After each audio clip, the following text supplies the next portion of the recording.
Welcome into the CHGO White Sox postgame show presented by PointsBet. Use pregame show presented by PointsBet. Use promo code CHGO when you sign up to get 2 risk-free bets up to $2,000. All right, listen, I'm sweaty. I was late. All right, I'm flustered trying to tweet out the show. A lot's going on in this brain, and none of it's good. I'm Sean Anderson. You can follow me on Twitter at Sean_W_Anderson. Alongside me, as always, in Studio B, crowded and hot Studio B, we got Vinnie Duber. You can follow him on Twitter at Vinnie Duber. He's the CHGO White Sox beat writer. You can follow the man in the middle, Herb Lawrence.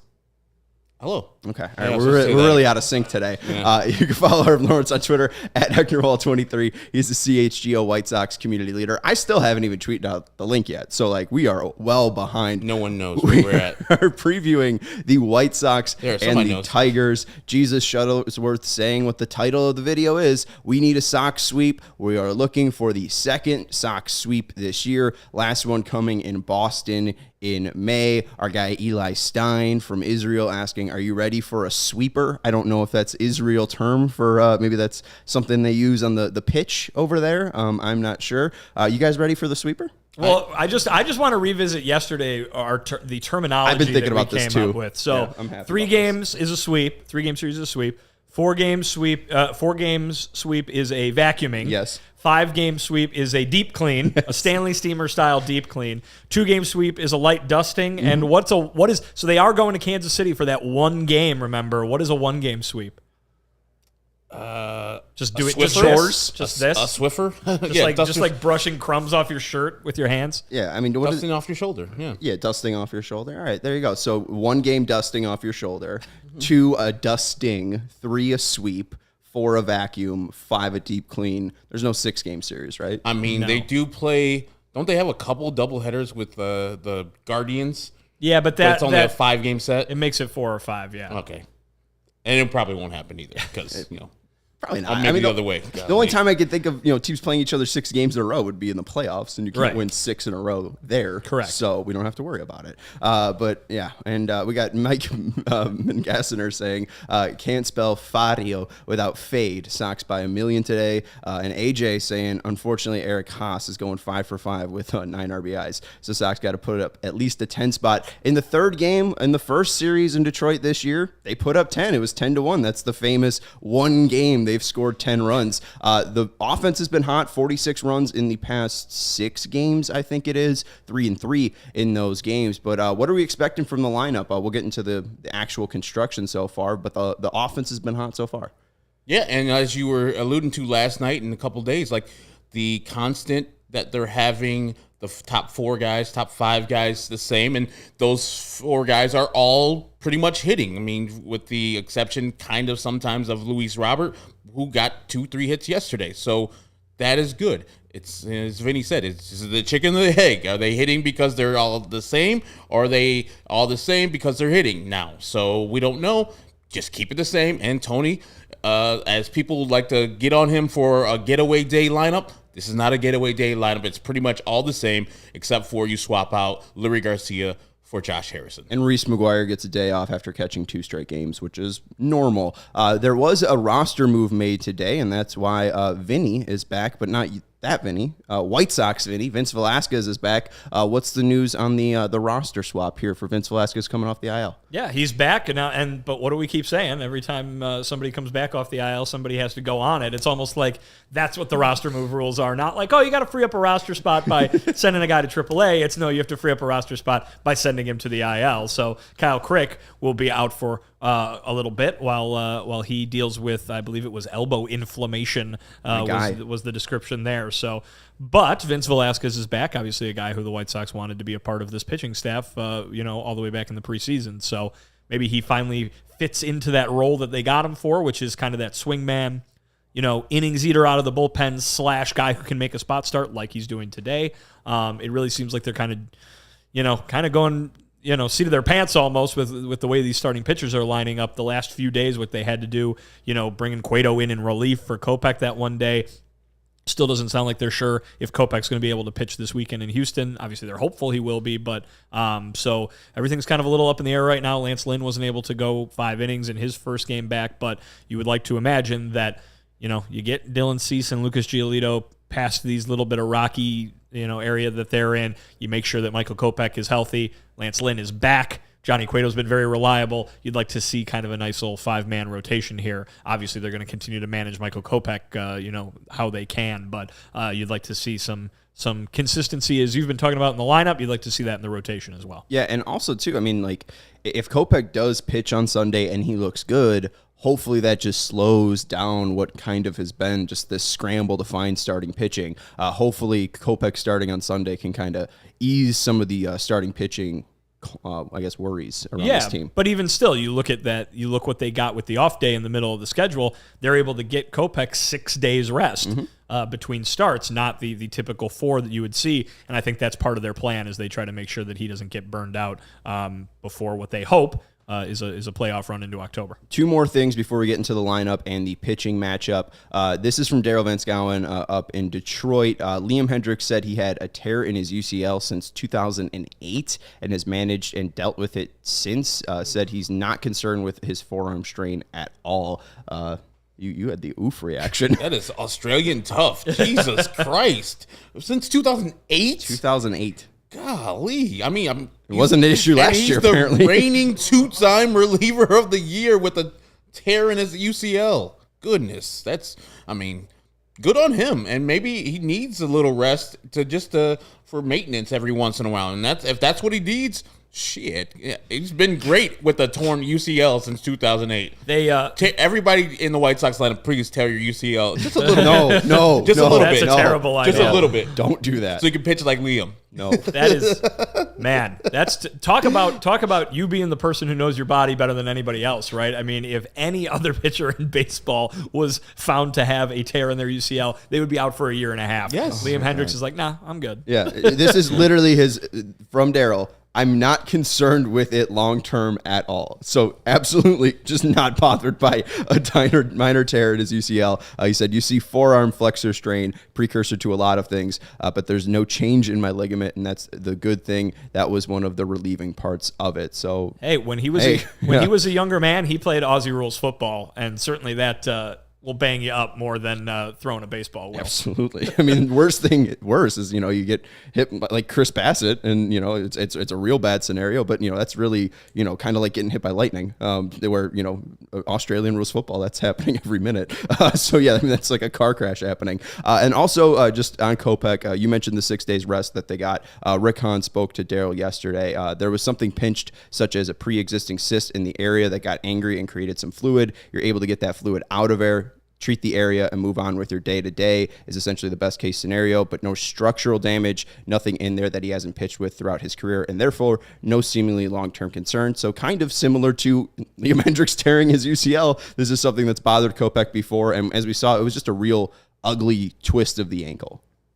Yeah, and that's very weird that, he heard a pop, and that was probably that cyst breaking, and the fluid, they drained it, and if he's gross, and if he's not very worried about it, and they don't seem too worried about it, structurally it's fine, pitch him on Sunday versus the Houston Astros. This is awesome. This is a tough team, and they understand. Like, I would also worry that they're trying to play through injuries, but Liam has pitched through it to 2008, and Hahn just said that Michael's had this, so we just had to drain the fluid. So these guys are just extra tough. And what did we just hear about Eloy, too? It's like his rehab was put on pause, not because there was a setback or anything is more wrong with him than was before, but it's that he has to take some time to learn how to live with this kind of, guys who had similar procedures, Lance Lynn, Yasmani Grandal, they went through that process as well. And now you've got Eloy going through that process of kind of learning how to deal with you not really feeling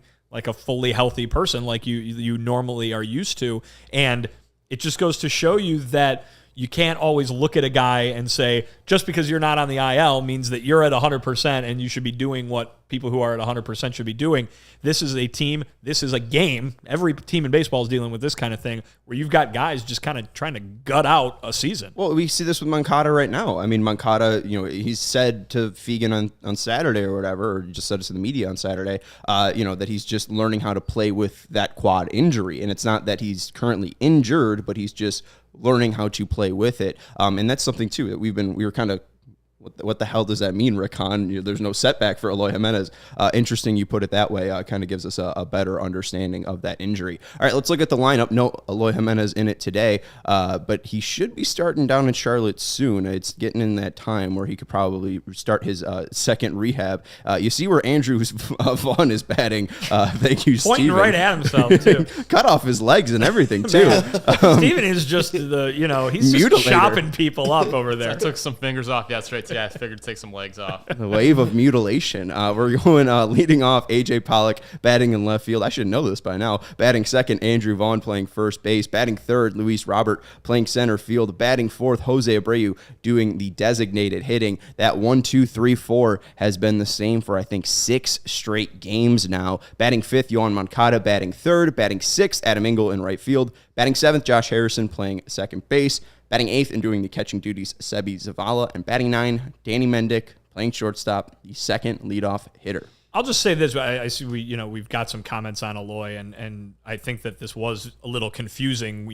We talked to Rick Hahn about this last week. I wrote on this last week. Not sure if everybody got to get through all of those details and everything, but I just want to say that the thing with Eloy, it's not that he was rushed. It's that his recovery went very well, and I think if you looked at when he was supposed to come off of that rehab assignment initially, it would have been right there at that 6 to 8 week timeline that they said right after he got hurt, right when he had that procedure.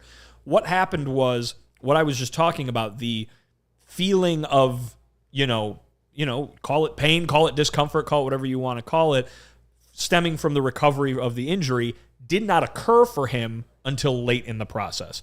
With Lance Lynn and with Yasmani Grandal, this is how Rick Hahn explained it, it occurred pretty early in the process. And by the time they went on their rehab assignments, they had already adjusted to it. They had learned how to live with it.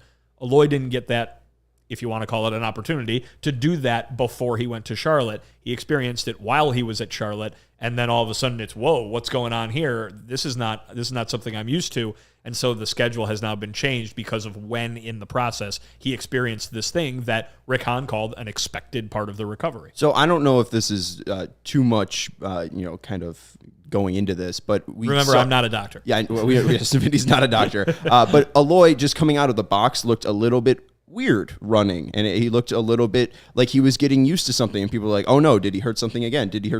Would you think that's probably a part of the process, is him just getting used to what happened to his leg and getting used to rerunning on that leg in a game scenario? Yeah, and it's running because supposedly it doesn't affect his swing at all. It's what he experiences while he's running, and this is a guy who has been running professionally for a very long time. If you all of a sudden throw a wrench into that and how it feels, you're going to notice it, and it's going to take you a little bit to adjust to it. So is it good? No, it's not good. Eloy Jimenez was hurt again, and when this injury first happened in April, he was hurt, and now he's missed a whole lot of time. It's not good, but if you want him to recover in a way that's going to make him the most effective, so he's not perhaps, as the studio's falling apart, so he is not perhaps, doing this kind of thing at the major league level, you want him to be fully back to normal by the time he gets back to the majors. This is what you got to go through. Yeah, so I liked Rusted, ghost runner for Eloy. He's just getting to that point with 16-inch softball where, he hits it as far as he can. He'll just go stand on second base, and then Adam Engel comes in and, runs for him. But definitely interesting to get that insight. Appreciate you clarifying that for people, because I know people are definitely like, confused by the just the one little clip, or like Rick Hahn saying it's not a setback, but right, getting delayed. And it was a very long conversation we had with Rick, because it was detailed and nuanced and needed to be explained that way. So that damn Bryce ticker is killing me. What? How does Berger introduce his wife? Meat Patty. Probably doesn't have any kids like me. Still dad jokes on 100.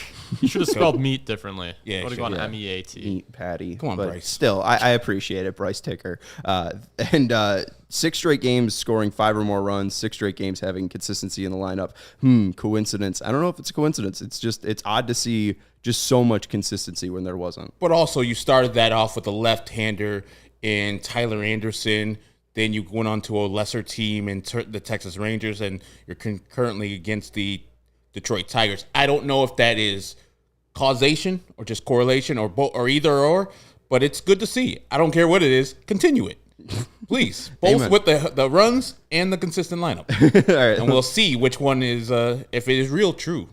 And this weekend in Houston, 100% will feel if that's really true. Not excited for that. We'll preview that series tomorrow on the off day. Herb's going to be out at Wrigley Field. It'll be Vinny and I taking your questions on the Mailbag Thursday edition. So if you are a CHGO member, go to allchgo.com if you're not. But if you are a member, you got access to the CHGO Lounge or CHGO Discord. You can ask us any questions in there. Just make sure you tag me, and we'll get your questions up and ready for the Astros series preview tomorrow. And let's look at the pitching matchup. Well, actually, let's look at the Detroit Tigers lineup. I'm skipping a whole team. Let's go look at the Castros. So are the Tigers. Oh, they separated the Castros. They separated the Castros. Leading off, Victor Reyes playing right field. Batting second, Harold Castro playing shortstop. Sad. Batting third, Miguel Cabrera playing designated hitter. Batting fourth, Austin Meadows in left field. Batting fifth, Jonathan Scope playing second base. Batting sixth, Willie Castro playing center field. Batting seventh, Spencer Torkelson playing first base. Batting eighth, Eric Honus-Haas. No. Shout out to Chris Tannehill doing the catching. And White Sox killer Cody Clemens playing third base. They split up the Castros, Herb. Yeah, it's like, I don't know if you guys have seen the movie, Just One of the Guys. It's an old movie where a lady turns into a guy so she can get a article written in her paper. Turns into one. Well, is this magic? What happened? She cuts her hair and acts as if she's a guy. She poses as. Yeah, she looks like Ralph Macchio. That's literally what they say in the show. There's some twins that are together, and they get picked by two different teams in gym, and they separate them. They make this sound like ee because they can't be separated. And I feel that's what the Castros are doing today. They're like, we were together the first two times in the game, this series. Now you're separating us. I hate it. There's like 3 people who have seen that movie and get my reference. That's who I do it for. I don't. 3 people out there are watching. Shout out to those 3 people. And let's just roll into more very specific questions. Vinny, since you're wearing the Black Keys shirt, El Camino or Brothers? Asked AJJ. El Camino all day. That's gold on the ceiling, right? Lonely Boy. Yeah. Just Little Black Submarines. Just the hits. I mean, it's top to bottom great. Brothers is probably too long of an album. Probably could have cut that one down by a third, and it would have been a lot tighter and better. Brothers is good. Don't get me wrong. But, I'll go with El Camino all day. Give me 2011 over 2010. So listen to El Camino after you watch One of the Guys. Is apparently Just One of the Guys. I mean, just or One of the Guys. Before. It sounds like one of those things is a much better use of your time. I'd like to end the night on a good note. high note. Gotcha. Just because I know that Black Keys are at least decent. Let's look at the pitching matchup now. Great 80s movie without any extra 80s themes that happened, like the Nerds or Porky's, if you know what I'm saying. It's not too played out. No, it's great. It's enjoyable. Just One of the Everybody Guys. loves it. Herb Lawrence highly recommends. It's got 80s villain Johnny Lawrence in it. Well, the actor William Zabka. Other found Sean literally screams. all 3, by the way. Yes. Other Sean, Joe are Snake Sawatsky. Eyes. There's the 3. Yeah. Oh, no, you got 4. Oh, man. Wow. Boom. Wow. That's amazing. It's good to have old people out here.